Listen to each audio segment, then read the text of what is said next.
শনিবার পবিত্র ঈদুল আজহা অর্থাৎ কুরবানির ঈদ উপলক্ষে নামাজ পাঠ অনুষ্ঠিত হল মালদার ইংলিশ বাজার কোতোয়ালি মিয়াপাড়া জামে মসজিদে।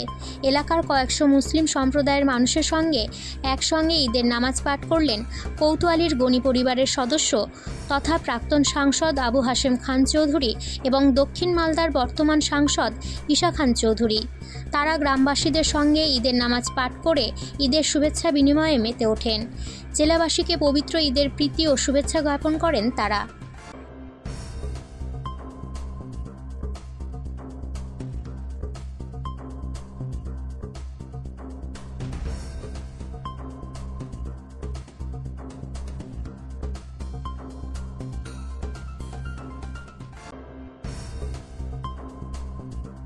আমাদের কোতোয়ালি মসজিদে আমরা সবাইয়ের সঙ্গে কোতোয়ালিবাসীদের সঙ্গে আমরা এখানে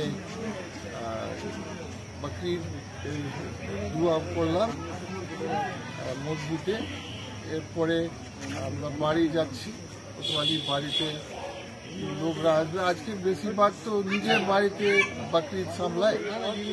আজকে বাকরিদের দিন আমরা সব মালদাবাসীদেরকে আমাদের শুভেচ্ছা এবং ভালোবাসা জানাই এবং আমরা চাই গোটা মালদার মানুষ শান্তিতে এবং সুস্থতে